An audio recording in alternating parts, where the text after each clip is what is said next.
खबरों में बने रहने के लिए बेल आइकॉन दबाइए और एबीपी न्यूज को सब्सक्राइब कीजिए। Honorable Governor Nagaland, Shri Ravi, Honorable Minister of State for Home Affairs, Shri Reddy, Director General of NIA, Shri Y.C. Modi, Director Generals of the heads of the states and the different heads of the departments here, senior officers of the NIA, ladies and gentlemen. It is indeed my very proud privilege to be here.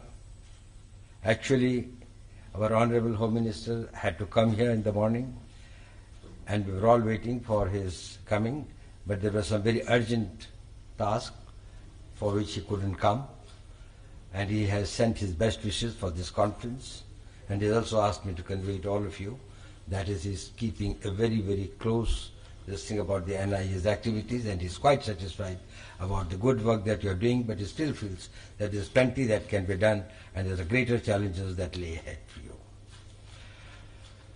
Well, friends, since I have come here on a very short notice, but this is a subject, and to be amidst you is just being within the family. So I can talk to you what I feel about the whole thing. So the first question that comes to my mind is that why are we here? Why are we, all of us, in this room? What are we doing here? Terrorism is nothing new. All of us have talked about it. And people have been fighting it for, I think, almost for the entire period of our independence, but at least in the last 30 years it had been at the forefront. There's a very special purpose, and I think it's a very, very important purpose. And I must compliment the NIA for having organized it. I think that this was the first time that we are talking about certain things whose import, though felt, was not operationalized. And now it is being operationalized. You know, to fight terrorism is a very abstract idea. It's a concept. It is a thought. There is nowhere as terrorism that you fight. Any thought, concept, philosophy that has to be countered needs its being split into an action plan. Adjectives have to be changed into the nouns and verbs. You take action only in nouns, and your actions are only in the form of verbs. So actually, you don't fight terrorism directly. You degrade terrorism by fighting the terrorist, by stopping his funding, by taking away his weapons, by foiling his plans, by defeating and degrading his capabilities to bleed you, and his basic intention to terrorize the civil society. You know, the victim of a terrorist is not the people that they kill, because they are dead already. How can the dead bodies are not terrorized anymore? It is the people who live to see those deaths who are terrorized, and when the civil society is terrorized, the pressures are built on the government, and so the governments can be made to change their policies and appease the terrorists or concede to what their needs and requirements are or what their demands are. And this is what has to be denied to them. And in this denial, actually we think that there is only one action involved, that is we fight the terrorists on the streets or in the encounters or in the jungles or in the ravines, and thereafter we kill them. No, that is a very, very mistaken this thing.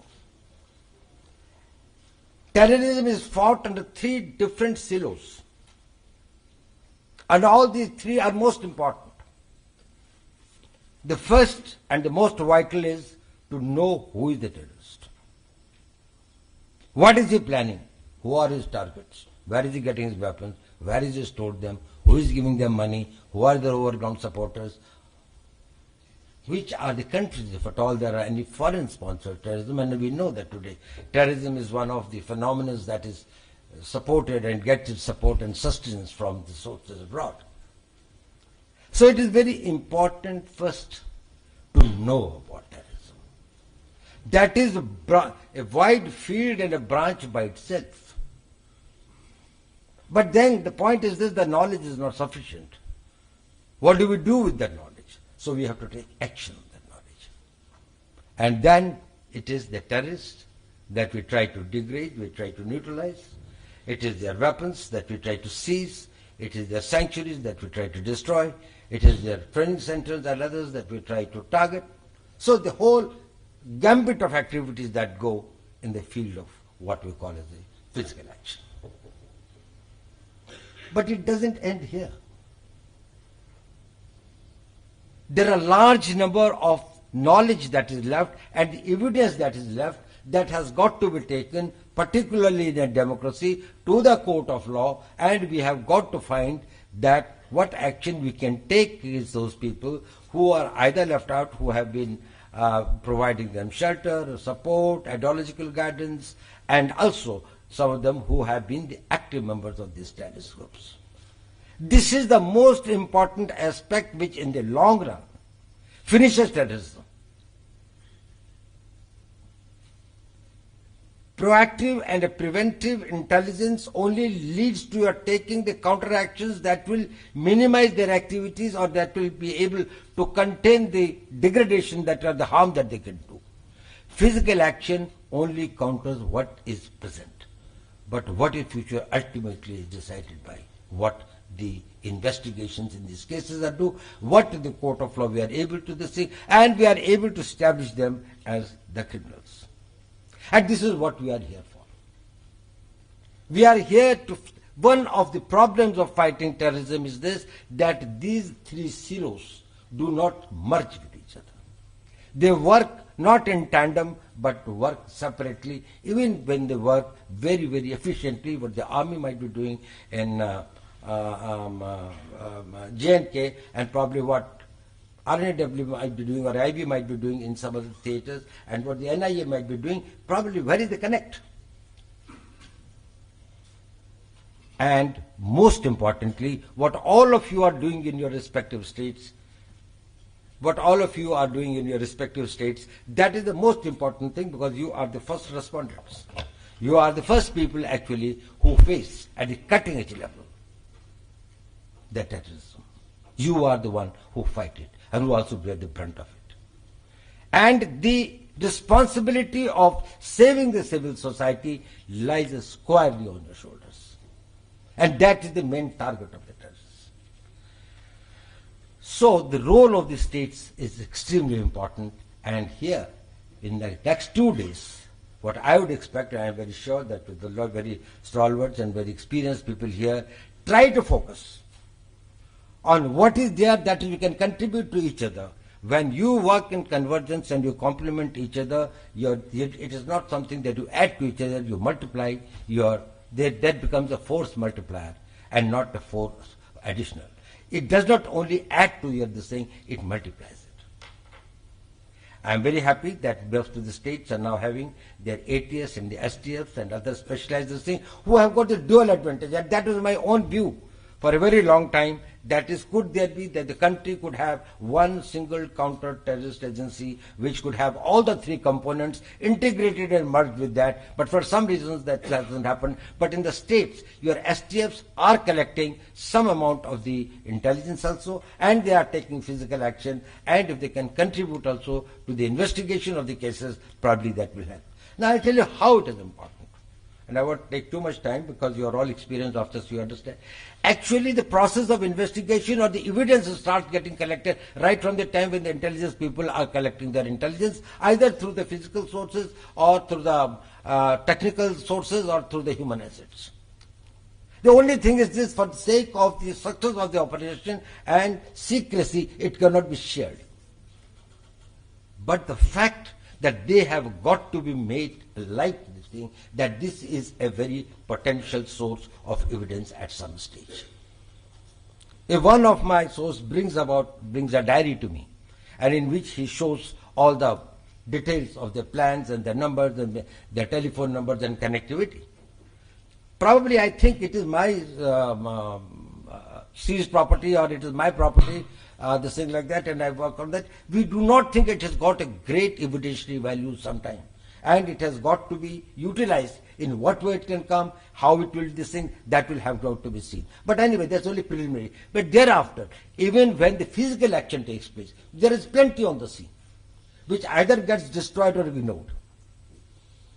There may be some papers, there may be diaries, there may be computers, there may be some documents, even some clothes that they're wearing, some stains of blood, many things. That probably could be this thing, which are destroyed, ignored, or something like that. By the time it really reaches to those people in the police station who have to do the investigation, probably they are not also that well trained about the investigative practices, that is, they are not able to do this thing. And then by the time it comes to your specialized branches, maybe STF or the crime branch in the states, or to the NIA, actually much of the evidence has been lost.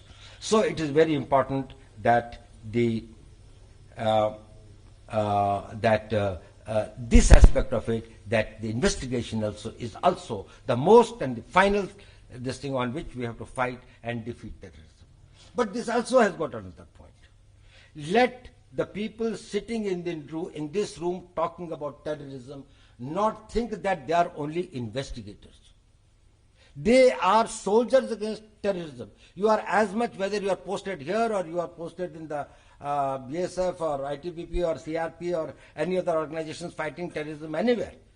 You just change your uniform and you do that. You have got to take in that spirit that as your task is not only conforming to the or going, I'm not telling that go do the illegal things, but what I'm trying to say is this: look at the problem as that you are the important combatants of the fight against terror. And therefore, it is as much in your interest to see that Lashkar-e-Toiba or Hizbul Mujahideen or Jaish-e-Mohammed is degraded and finished, and it's not only the intelligence agencies or the district agencies who probably are this thing about it. You see, I am bothered only about my case. And my case number 39 by 18, which of the police station such and such, crime number such and such, its conviction or this thing, that is my aim. That is not only your aim.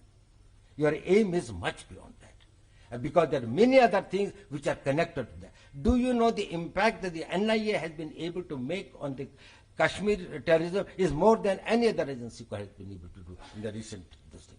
Tremendous contribution of theirs.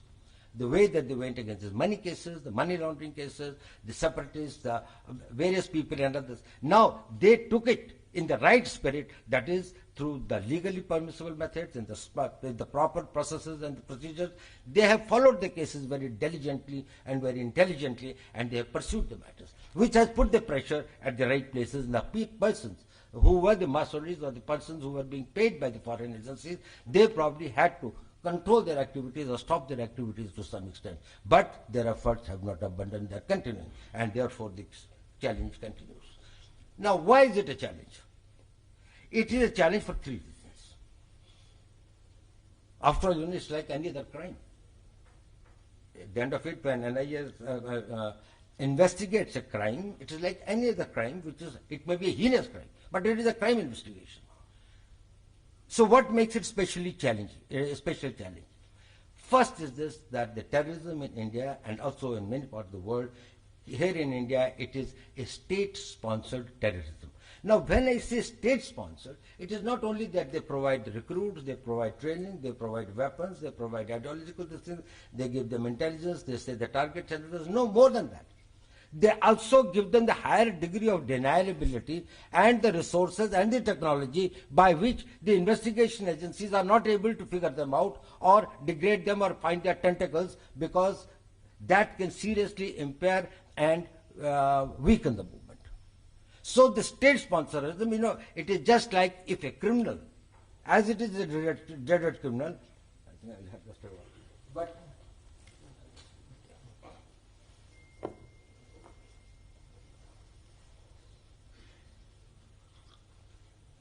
But if a criminal has got the support of the state, say if in some place the police is supporting an underworld man, how difficult it becomes to handle him. It becomes a very great challenge. Or somebody powerful is supporting him. When some powerful people start supporting,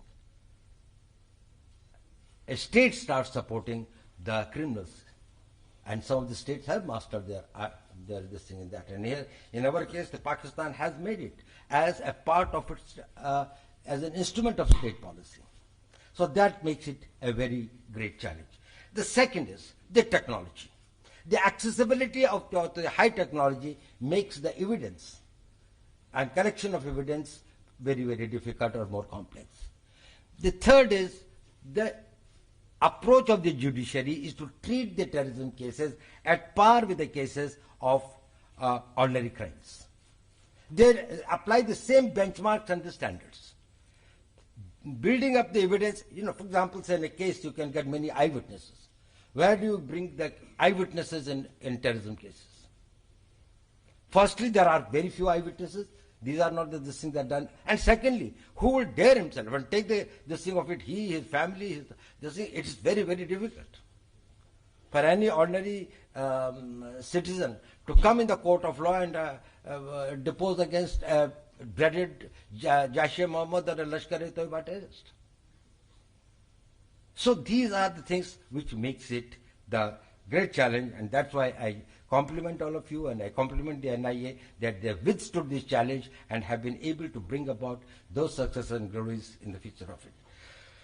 But what is going to be the future? Are these challenges going to become less or more, or we have reached a plateau and we can probably get satisfied that, well, whatever has happened and now we are probably pretty well? No, certainly not. Actually, just a beginning of a much more difficult period. What is happening is this, that wars are increasingly becoming cost-ineffective instruments of achieving your political or strategic objectives. Nobody can afford the wars these days because they're cost-ineffective. They're very, very expensive, not only in terms of the money, but also in terms of the lives that would be lost. But the most important thing is that you are not sure of the victory. Even in spite of the fact that you have got a superiority in terms of your resources, in terms of your weapons, in terms of your technologies, you are not very sure whether the Americans with all their strength could get what their political or military objectives were in Vietnam, or the Soviets could get it in Afghanistan, or the Americans. So it is no guarantee for that. So increasingly the reliance from the instrument of war is to instrument of covert action. And in the instrument of covert action, terrorism, and it's not only the terrorism is only one of the manifestations of the covert action that the adversarial powers will be using against it. It will take many forms, and it is taking many forms. We can talk about it at some other point, but here we are talking about terrorism. But terrorism is one of the important ones. It is a low-cost, sustainable option. And it bleeds the enemy much more than probably even the war. And it can do it over a prolonged period. So therefore, as the world becomes more complex, as there are more geopolitical complex relationships that emerge, and wars become not an option to achieve it, that is, you will find that there are increasingly the use of terrorism. And when that will happen, if we have to defend ourselves, the responsibilities on all of you will be much greater. So what to do?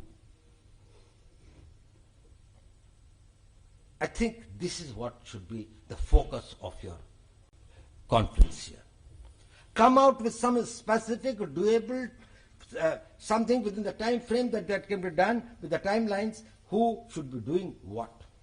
What is there that we want the government to do in the ministries? What is that at the policy level we want to change? What is at the executive level in terms of your training, in terms of your equipment, in terms of your resources, in terms of your connectivity? For example, I think one of the important things is how do you bring about greater convergence? And this convergence is between the center and the states, between the different organs of the people who are fighting terrorism, including, for example, for that matter, the media. The media is a very, very important organ to fight terrorism. Why do terrorists kill? You know, as Margaret Thatcher had said, that if the terrorists take action and the media is quiet about it, terrorism will end. They do it for publicity, because then only you can terrorize people. If 10 people are killed somewhere in a very gruesome way and nobody comes to know about it, nobody is terrorized. When somebody's son is kidnapped and then killed while going to school by a terrorist, then a mother who is probably 500 miles away from there, she gets terrorized. Could it happen to my son also?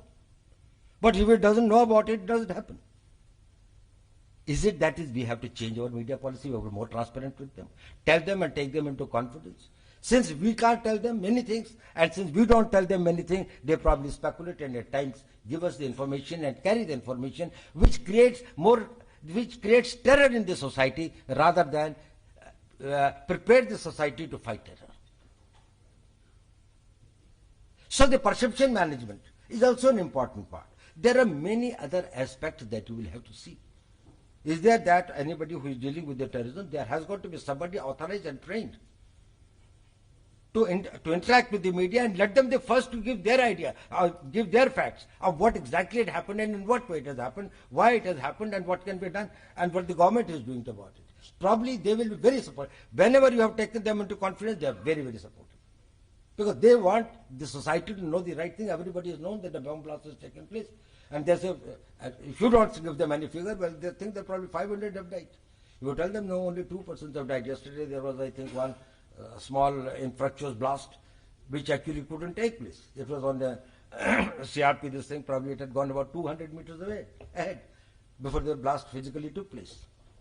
So there is this thing about this media policy or something. Similarly, working in the different silos, probably what can be the other change in their standard operating procedures. That is, in case there are intelligence reports, is it that the part of this intelligence reports are shared with the concerned states and the things like that in a way that they can operate and prepare themselves for that.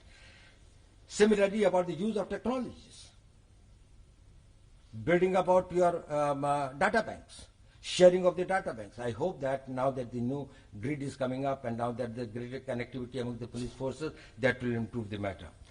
Also the legal empowerments. Well, some of the things have been done, and NIA has been given some legal empowerments by the government, and the government is quite determined and committed to do everything possible to make it as strong an agency as possible. Probably there may be something more that you people coming from the field might be thinking could be useful. Probably in your day-to-day working in fighting terrorism as the police officers, you might be thinking that, well, certain amount of the empowerments to fight terrorism, if they are this thing, let these proposals come out.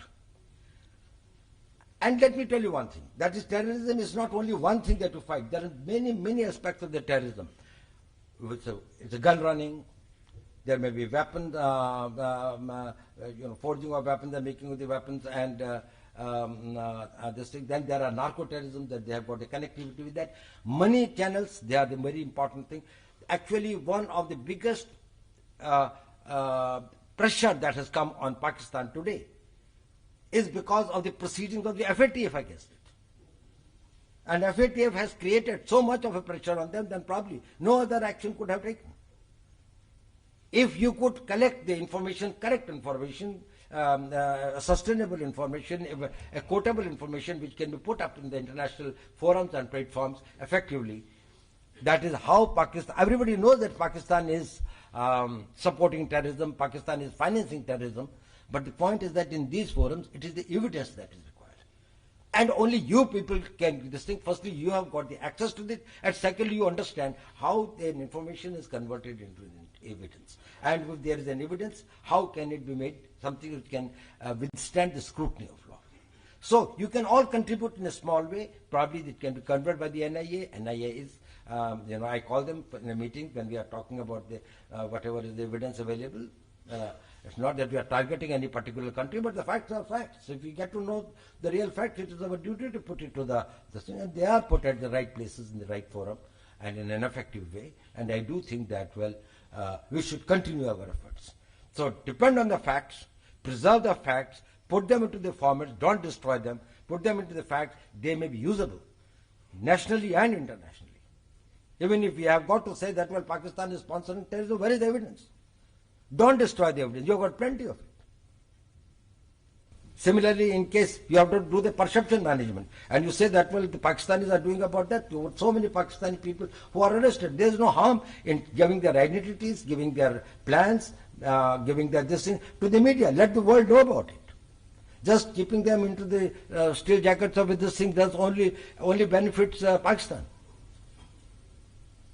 So building out that a strategy which is able to achieve the objective of defeating terrorism That should be the purpose of this conference, and in next 2 days' time, we should be able to figure out those actionable points that we can probably identify and work on. Well, friends, I would have liked to spend more time with you. I have also got a little experience of dealing with terrorism, but since I have to go for some immediate this thing, we have got the King of Netherlands here. We've got just a meeting with the Prime Minister with him. So I'll take your leave, and I once again thank the Director NIA for giving me this opportunity, and I'm very grateful to all of you for listening to me patiently. And thank you very much. ये है ABP news, आपको रखे आगे।